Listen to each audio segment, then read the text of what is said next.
Welcome friends, मैं आपके सामने गौरव मिगलानी। ट्वेल्थ क्लास की बिजनेस स्टडीज का हमारा ये चैप्टर है स्टाफिंग। स्टाफिंग होता क्या है? सिंपल सी बात, ये हमारा थर्ड फंक्शन है, थर्ड स्टेप है मैनेजमेंट का। हमने देखा था कि मैनेजमेंट के अंदर सबसे पहला स्टेप क्या होता है? प्लानिंग करना। सेकंड ऑर्गेनाइजिंग, थर्ड क्या है? स्टाफिंग। प्लानिंग सिंपल सी बात हमारी एक मेंटली प्रोसेस होती है। ऐसा लगा लो कि आपने मन में कुछ सोचा या उस प्लानिंग को एक पेपर के ऊपर लिख लिया, दैट इज प्लानिंग।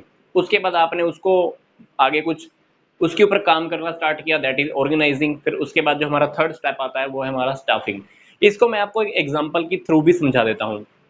मान लीजिए आपने किसी से एक मैप रेडी करवाया। आपने मान लो एक बिल्डिंग बनानी है, आपने आर्किटेक्टर को बोला कि मुझे एक नक्शा बना के दे दे। उसने आपको एक नक्शा बना के दे दिया। वो नक्शा आपके सामने आ गया, वो मैप आपके सामने आ गया, पूरा बिल्डिंग का डिजाइन आपके सामने आ चुका है। That is a planning. वो सिर्फ एक प्लानिंग है जो रिटर्न फॉर्म में आपके पास, पर आपने वो काम अभी तक किया नहीं है।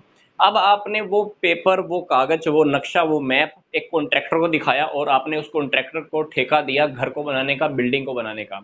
उस कॉन्ट्रैक्टर को आपने बता दिया कि यहाँ पर मुझे अपना बेड रखना है, यहाँ पे वॉशरूम होगा, यहाँ पे प्लेग्राउंड होगा, यहाँ पे मेरा गार्डन होगा। आपने सारी प्लानिंग उस कॉन्ट्रैक्टर को समझा दी।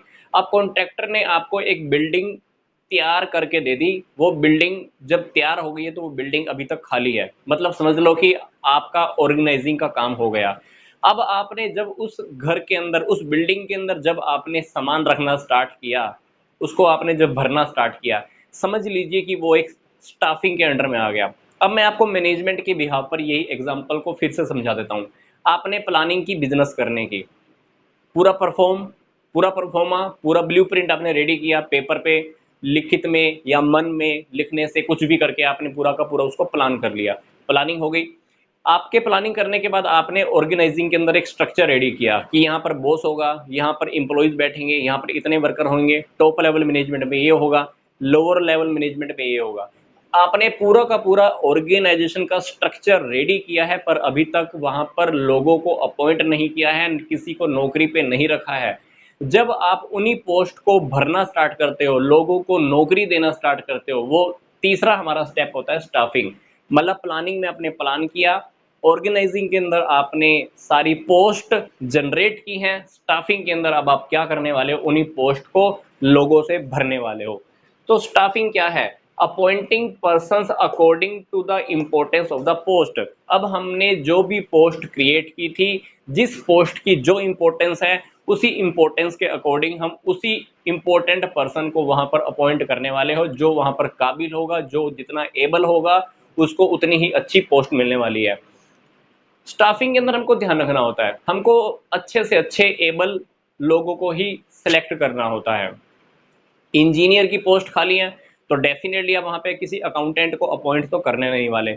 इंजीनियर की पोस्ट है तो किसी अच्छे इंजीनियर को, पढ़े लिखे एबल पर्सन को ही वहां पर आप बिठाने वाले हो। तो ट्रेनिंग के अंदर हमारे काफी सारी बातें आती हैं। ट्रेनिंग ऐसी नहीं, सॉरी, हमारा जो स्टाफिंग का जो टॉपिक है, वो स्टाफिंग का टॉपिक हमारा ऐसे ही कवर नहीं हो जाता। स्टाफिंग के अंदर क्या होने वाला है? स्टाफिंग के अंदर पहले हम सबसे पहले क्या करते हैं? रिक्रूटमेंट करते हैं, भर्तियां निकालते हैं, लोगों को बताते हैं कि हमारे यहाँ पर पोस्ट खाली है। उसके बाद हम लोगों को सिलेक्शन करेंगे। सिलेक्शन होने के बाद हम लोगों की ट्रेनिंग देते हैं। ट्रेनिंग के बाद फिर जब कुछ काम कुम स्टार्ट हो जाता है, लोग अच्छा काम करना स्टार्ट कर देते हैं, उसी में से कुछ लोगों की प्रमोशन भी होती है।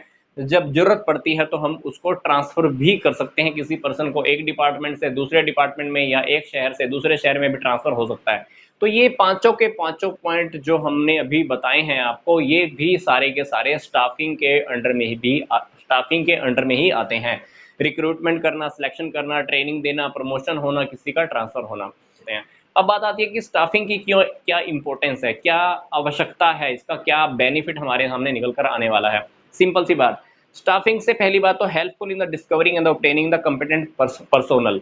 स्टाफिंग के अंदर देखो, मैंने आपको पहले भी बताया कि रिक्रूटमेंट के जब हम फॉर्म निकालते हैं, लोगों को जब हम बताते हैं कि हमारे पास काफी सारी पोस्ट खाली है, हो सकता है कि हमारे पास सिर्फ 200 लोगों की ही जगह हो, फिर भी हमने फॉर्म निकाले, तो मान लो 2000 एप्लीकेशन हमारे पास आ गई। 2000 एप्लीकेशन में से हम कितनों का सिलेक्शन करने वाले हैं? सिर्फ 200 पीपल का ही सिलेक्शन करने वाले हैं। वो 200 लोग वो लोग होंगे जो अच्छे पढ़े लिखे होंगे, जिनका सिलेक्शन बहुत टिपिकल तरीके से होगा। तो स्टाफिंग से क्या फायदा होता है? हमारे पास वही लोग पहुंचने वाले हैं जो उस पोस्ट के लायक होंगे। दूसरी बात, helpful in the better performance. अब जब हमने सिलेक्शन बहुत अच्छे लोगों का किया है तो डेफिनेटली सी बात है हमारी परफॉर्मेंस, लोगों की परफॉर्मेंस बहुत अच्छी होने वाली है, क्योंकि हम उन लोगों को ट्रेनिंग दे देते हैं, काम करना भी सिखाते हैं, बहुत कुछ इंटरनली उनको सिखाया भी जाता है, लोग काफ़ी पढ़े लिखे आए हैं, सिलेक्शन भी उनका बहुत अच्छे तरीके से होता है, तो उनकी परफॉर्मेंस डेफिनेटली बहुत अच्छी होती है। ट्रेनिंग जब हम उन लोगों को दे देते हैं तो वो उन लोगों को ट्रेनिंग देने का फ़ायदा पता है क्या होता है? मशीनें उनको चलानी आ जाती हैं, रिसोर्सेज को यूटिलाइज करना आता है, क्योंकि अगर हम बिना ट्रेनिंग दिए हुए लोगों को अगर अपॉइंट करते हैं तो क्या होगा, हमारा टाइम वेस्ट करेंगे वो लोग, सैलरी हमको फालतू में उनको देनी पड़ेगी, रिसोर्सेज को वेस्ट करेंगे, रिसोर्सेज मतलब हो सकता है कि मशीन खराब कर दें क्योंकि मशीन तो चलाने नहीं आती है, माल, कच्चा माल ज़्यादा खराब होएगा, तो रिसोर्सेज काफ़ी खराब होते हैं। कंटिन्यूस सर्वाइवल, स्टाफिंग अगर हम अच्छे तरीके से करते हैं तो हमारा बिजनेस, हमारी कंपनी काफ़ी लंबे समय तक चलती है, ग्रोथ भी होती है हमारे बिजनेस की, ऑर्गेनाइजेशन की, हम काफ़ी लंबे समय तक चलते चलते अपने बिजनेस के अंदर नए नए प्रोडक्ट भी लॉन्च कर सकते हैं।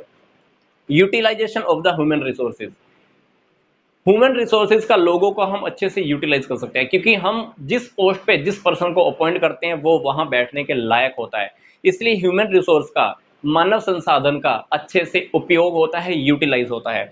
जॉब सेटिस्फेक्शन, जॉब सेटिस्फेक्शन का क्या मतलब है, हम लोगों को वही पोस्ट देते हैं जो उसके लायक होती है, ऐसा नहीं कि हमने किसी को वो पोस्ट दे दी जिस पर वो काम करना ही नहीं चाहता था, तो जिसको जो पोस्ट रिक्वायर्ड थी हमने उसको वही पोस्ट दी, सैलरी जो उसने बोली हम उसको वही सैलरी पे कर रहे हैं, जब उसका प्रमोशन का टाइम था हमने उसको प्रमोशन दिया, जब उसकी कोई घर की रिक्वायरमेंट थी, कोई उसकी कोई पब्लिक या पर्सनल मैटर था, हमने उसको भी सोल्व किया, तो डेफिनेटली उसको हमारी जॉब से सेटिस्फेक्शन रहने वाला है।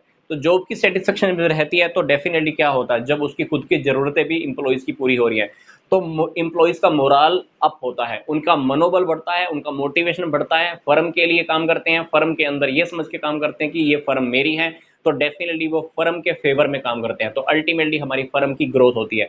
तो देखा जाए तो स्टाफिंग को अगर हम अच्छे से देखें तो स्टाफिंग के अंदर सिलेक्शन करना, ट्रेनिंग करना, प्रमोशन करना, सब कुछ आ गया, और इन सारे स्टेप्स की वजह से हमारे बिजनेस की ग्रोथ काफ़ी अच्छे से हो सकती है। इसलिए जब भी हम स्टाफिंग का काम करें तो ये स्टाफिंग का काम हमको बहुत अच्छे से करना होता है।